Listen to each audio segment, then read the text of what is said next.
افلا یتدبرون القرآن، تدبر قرآن، مولانا امین احسن اصلاحی۔ سورہ الحجرات، آگے آیات 14 تا 18 کا مضمون۔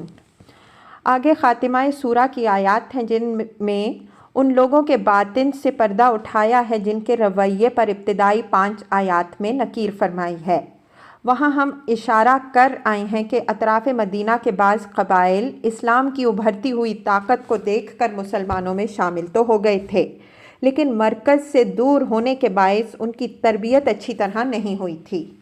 اس وجہ سے وہ اس زوم میں مبتلا تھے کہ نبی صلی اللہ علیہ وآلہ وسلم اور اسلام پر ان کا یہ بہت بڑا احسان ہے کہ وہ بغیر لڑے بھڑے اسلام میں داخل ہو گئے۔ ظاہر ہے کہ جب وہ اپنے آپ کو اللہ اور رسول کا محسن گمان کیے ہوئے بیٹھے تھے تو رسول اللہ صلی اللہ علیہ وآلہ وسلم کا وہ ادب و احترام کس طرح ملحوظ رکھ سکتے تھے جو ایمان کا متقاضی تھا۔ چنانچہ ان سے اس طرح کی باتیں صادر ہو جاتی تھیں جن پر ابتدائی آیات میں گرفت فرمائی گئی ہے، لیکن انداز خطاب عام ہی رہا تاکہ جن کے اندر بھی یہ خامیاں ہوں وہ ان کی اصلاح کریں۔ چنانچہ یہ صورتحال جن باتوں کی تعلیم کی مقتضی ہوئی وہ بتا دی گئیں۔ اب آخر میں ان کے نام کی تصریح کے ساتھ ان کی اصل بیماری کا پتہ دے دیا تاکہ وہ اس کے علاج کی طرف متوجہ ہوں، اس لیے کہ اس بیماری کے ہوتے ایمان کا نشو و نما پانا ناممکن ہے۔ اس روشنی میں آیات کی تلاوت فرمائیے۔ اعوذ باللہ من الشیطان الرجیم، بسم اللہ الرحمن الرحیم۔ قالت الاعراب آمنا قل لم تؤمنوا ولكن قولوا اسلمنا ولما يدخل الإيمان في قلوبكم وَإِن تُطِيعُوا اللَّهَ وَرَسُولَهُ لَا يَلِتْكُم مِّنْ أَعْمَالِكُمْ شَيْئًا إِنَّ اللَّهَ غَفُورٌ رَّحِيمٌ۔ إِنَّمَا الْمُؤْمِنُونَ الَّذِينَ آمَنُوا بِاللَّهِ وَرَسُولِهِ ثُمَّ لَمْ يَرْتَابُوا وَجَاهَدُوا بِأَمْوَالِهِمْ وَأَنفُسِهِمْ فِي سَبِيلِ اللَّهِ أُولَئِكَ هُمُ الصَّادِقُونَ۔ قُلْ أَتُعَلِّمُونَ اللَّهَ بِدِينِكُمْ وَاللَّهُ يَعْلَمُ مَا فِي السَّمَاوَاتِ وَمَا فِي الْأَرْضِ وَاللَّهُ بِكُلِّ شَيْءٍ عَلِيمٌ۔ يَمُنُّونَ عَلَيْكَ أَنْ أَسْلَمُوا قُل لَّا تَمُنُّوا عَلَيَّ إِسْلَامَكُمْ بَلِ اللَّهُ يَمُنُّ عَلَيْكُمْ أَنْ هَدَاكُمْ لِلْإِيمَانِ إِن كُنتُمْ صَادِقِينَ۔ إِنَّ اللَّهَ يَعْلَمُ غَيْبَ السَّمَاوَاتِ وَالْأَرْضِ وَاللَّهُ بَصِيرٌ بِمَا تَعْمَلُونَ۔ ترجمہ۔ اہل بدو نے کہا کہ ہم ایمان لائے۔ ان کو بتا دو کہ تم ایمان نہیں لائے، ہاں یوں کہو کہ ہم نے اطاعت کر لی اور ابھی ایمان تمہارے دلوں کے اندر داخل نہیں ہوا ہے، اور اگر تم اللہ اور اس کے رسول صلی اللہ علیہ وآلہ وسلم کی اطاعت کرو گے تو اللہ تمہارے اعمال میں سے ذرا بھی کم نہیں کرے گا، اللہ بخشنے والا اور مہربان ہے۔ مومن تو بس وہی ہیں جو اللہ اور اس کے رسول صلی اللہ علیہ وآلہ وسلم پر ایمان لائے، پھر شک میں نہیں پڑے اور اپنے مال اور اپنی جانوں سے اللہ کی راہ میں جہاد کیا، یہی لوگ سچے ہیں۔ کہہ دو، کیا تم نے اپنے دین سے اللہ کو آگاہ کرنا چاہا؟ حالانکہ اللہ جانتا ہے جو کچھ آسمانوں میں ہے اور جو کچھ زمین میں ہے، اور اللہ ہر چیز سے باخبر ہے۔ یہ تم پر احسان رکھتے ہیں کہ یہ لوگ اسلام لائے۔ کہہ دو، مجھ پر اپنے اسلام کا احسان نہ رکھو بلکہ یہ اللہ کا تم پر احسان ہے کہ اس نے تم کو ایمان کی توفیق بخشی، اگر تم سچے ہو۔ اللہ جانتا ہے آسمانوں اور زمین کے سارے غیب کو، اور جو کچھ تم کر رہے ہو اللہ اس کو دیکھ رہا ہے۔ الفاظ کی تحقیق اور آیات کی وضاحت۔ قالت الاعراب آمنا قل لم تؤمنوا ولكن قولوا اسلمنا ولما يدخل الایمان فی قلوبکم وَإِن تُطِيعُوا اللَّهَ وَرَسُولَهُ لَا يَلِتْكُم مِّنْ أَعْمَالِكُمْ شَيْئًا إِنَّ اللَّهَ غَفُورٌ رَحِيمٌ۔ اعراب سے مراد اطراف مدینہ کے دیہاتی لوگ ہیں جن کا ذکر اوپر گزر چکا ہے کہ یہ لوگ نبی صلی اللہ علیہ وآلہ وسلم سے بات کرتے ہیں تو آپ صلی اللہ علیہ وآلہ وسلم کو اس طرح خطاب کرتے ہیں جس طرح کوئی شخص اپنے برابر کے آدمی کو خطاب کرتا ہے۔ اگر کبھی آپ صلی اللہ علیہ وآلہ وسلم سے ملنے آتے ہیں تو آتے ہی ان کی خواہش ہوتی ہے کہ بلا تاخیر حضرت صلی اللہ علیہ وآلہ وسلم ان سے ملاقات کریں، یہاں تک کہ اگر آپ صلی اللہ علیہ وآلہ وسلم گھر کے اندر تشریف فرما ہوتے ہیں تو یہ انتظار کی زحمت اٹھانا گوارا نہیں کرتے، بلکہ گھر کے باہر ہی سے آپ صلی اللہ علیہ وآلہ وسلم کو نام لے کر پکارنا شروع کر دیتے ہیں۔ ان کے اس گوار پن میں جہاں تربیت سے محرومی کو دخل تھا وہیں اس بات کو بھی دخل تھا کہ یہ لوگ اس وہم میں مبتلا تھے کہ انہوں نے بغیر کسی جنگ و جدال کے اسلام میں داخل ہو کر آپ صلی اللہ علیہ وآلہ وسلم کے اوپر احسان کیا، جس کا صلہ ان کو یہ ملنا چاہیے کہ حضرت صلی اللہ علیہ وآلہ وسلم ان کو اپنا اور اسلام کا محسن سمجھیں اور ہر موقع پر ان کی ناز برداری فرمائیں۔ ان لوگوں کی اسی ذہنیت پر یہاں ضرب لگائی جا رہی ہے۔ قالت الاعراب آمنا، فرمایا کہ یہ اعراب کہتے ہیں کہ ہم ایمان لائے۔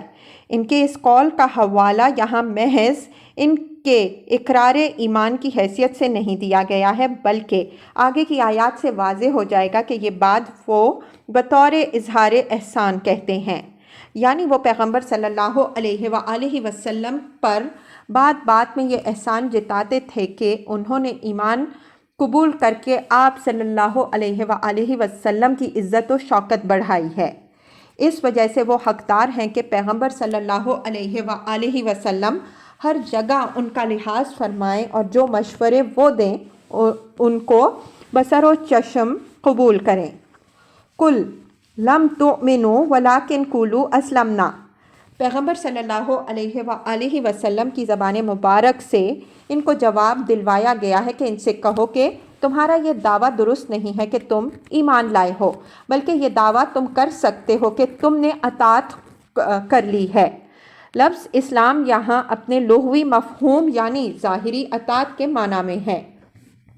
اسلام کا حقیقی مفہوم تو اپنے آپ کو بالکلیہ اپنے رب کے حوالے کر دینے کا ہے، لیکن یہ مجرد ظاہری اطاعت کے معنی میں بھی آتا ہے۔ ان دونوں معنوں کی وضاحت اس کے محل میں ہو چکی ہے، یہاں اسی دوسرے معنی کا استعمال ہوا ہے۔ ان لوگوں کی نسبت ہم اوپر ظاہر کر چکے ہیں کہ دعوت ایمان سے زیادہ اسلام کی ابھرتی ہوئی سیاسی طاقت سے مرعوب ہو کر یہ لوگ مسلمانوں میں شامل ہو گئے تھے۔ اس وجہ سے ایمان کی روح ان کے دلوں میں بھی ابھی نہیں اتری تھی، البتہ اسلام کے سیاسی اقتدار کے ماتحت یہ لوگ آ گئے تھے۔ اسی حقیقت کی طرف اشارہ فرماتے ہوئے جواب دیا کہ ایمان کا دعویٰ تو ابھی تمہیں زیب نہیں دیتا، البتہ تم یہ کہہ سکتے ہو کہ تم نے اسلام کے اقتدار کے سامنے سر جھکا دیا ہے۔ اس جواب کے اندر یہ بات مضمر ہے کہ جب تم نے اسلام کی سیاسی طاقت سے مرعوب ہو کر اطاعت کی ہے تو یہ چیز جتانے کی نہیں ہے، بلکہ یہ بھی ایک قسم کی مغلوبیت ہے۔ بس یہ فرق ہے کہ تم بغیر مقابلہ کیے ہوئے مغلوب ہو گئے، اور یہ چیز ایسی نہیں ہے کہ اس کا احسان جتاؤ۔ وَلَمَّا يَدْخُلِ الْإِيمَانُ فِي قُلُوبِكُمْ، یعنی ابھی اپنے ایمان کی حقائق زیادہ نہ بڑھاؤ، اس نے تمہارے دلوں کے دروازے پر دستک ضرور دی ہے لیکن وہ دلوں کے اندر نہیں گھسا ہے۔ یہ ایمان اللہ کے ہاں معتبر نہیں ہے۔ اللہ کے ہاں معتبر ایمان وہ رگ و پے میں اترے اور دل میں رچے اور رنگے ہوئے ہوتا ہے۔ کہ اس سے الگ ہو کر سوچنا اور کوئی عمل کرنا انسان کے لیے آسان نہ رہ جائے۔ وَإِن تُطِيعُوا اللَّهَ وَرَسُولَهُ لَا يَلِتْكُم مِّنْ أَعْمَالِكُمْ شَيْئًا۔ یہ ان کے اظہار احسان پر تنبیہ ہے کہ اگر تم ایمان لائے یا تم نے اسلام کی کوئی خدمت کی تو اس کا احسان کیوں جتاؤ؟ اللہ تمہارے کسی عمل میں ذرا بھی کمی کرنے والا نہیں ہے، بلکہ ہر چھوٹے بڑے عمل کا بھرپور صلہ دینے والا ہے۔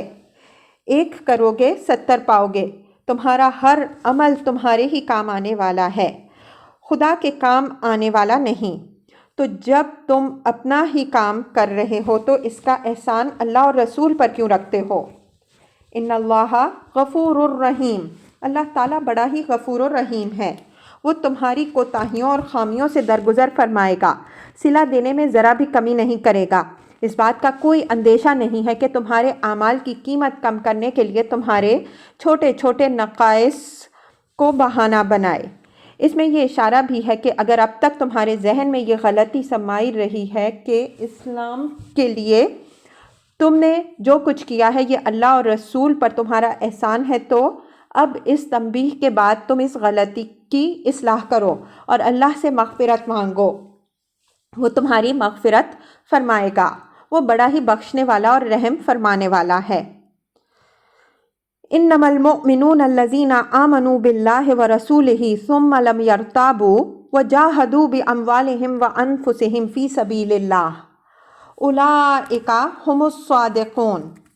فرمایا کہ ہر مدعی ایمان اللہ کے نزدیک مومن نہیں بن سکتا، حقیقی مومن اللہ کے نزدیک وہی ہیں جو اللہ اور رسول پر صدق دل سے ایمان لائے، پھر شک و تذبذب میں مبتلا نہیں ہوئے، بلکہ مال و جان دونوں سے اللہ کی راہ میں برابر جہاد کیا، اپنا مال بھی دین کی تقویت و تائید کے لیے صرف کیا، اور جان قربان کرنے کی نوبت آئی تو اس سے بھی دریغ نہیں کیا۔